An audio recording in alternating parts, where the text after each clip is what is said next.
If you're an artist looking to get your work into galleries, this one simple move changed everything for me, and it can do the same for you. At one art fair, I was approached by 10 gallery owners interested in carrying my work. Not because I begged them, not because I had some connection, but because of one little tip that made all the difference. And that led to hundreds of thousands of dollars worth of sales and gallery connections that thrive to this day. I'm Tim Packer. I've built a very successful career as an artist, and every week I share real, practical advice to help other artists turn their passion into a full-time income. So if you're serious about making a living from your art, hit the subscribe button, give this video a like, and click on the bell so you never miss an important tip that could change your life. And if you're ready to take the next step, I'm giving away 5 free chapters of my new book that gives you a step-by-step guide to make a livable income from your art. Just click on the link in the description to grab your 5 free chapters. Okay, let me take you back to 2005. I was at the Toronto Art Expo, my biggest, boldest show to date, and I had just started showing work in the style that I'm known for today. Opening day, $18,000 in sales, and by the end of the weekend I did $28,000 in sales, and I was basically sold out. It was just electric.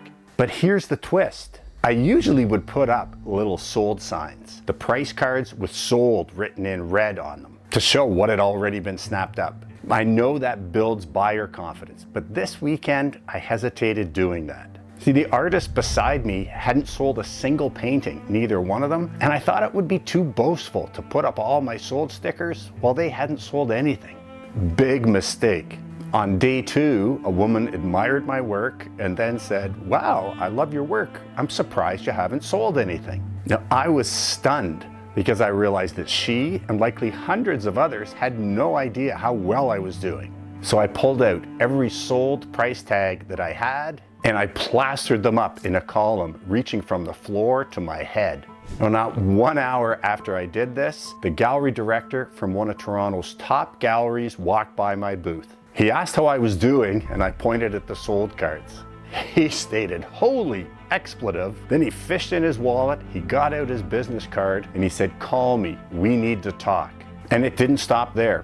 Over the next 2 days of the festival, 9 more gallery owners gave me their business cards and asked me to please consider showing with them. And what's wild is some of these very same galleries had totally ignored my portfolio submission that I had sent out to them just a few months earlier. But now that they could see proof that my work was selling, they came to me. That weekend literally changed my life. And I learned an important lesson. It's not just about having great art. Galleries want artists where they know they can sell that artist's work. And visible proof of those sales leads to confidence, and that confidence leads to opportunities. So don't let modesty hold you back like I almost did. Put up those sold cards. Promote your success, because you just never know who could be watching, and that visibility could be your golden ticket to success. If this video resonated with you, make sure to click on the link and get your 5 free chapters from my book. It's packed with the kind of strategies that help me go from struggling to thriving. And the link's in the description. So until the next time, keep painting, keep pushing, and keep showing the world what you have to offer.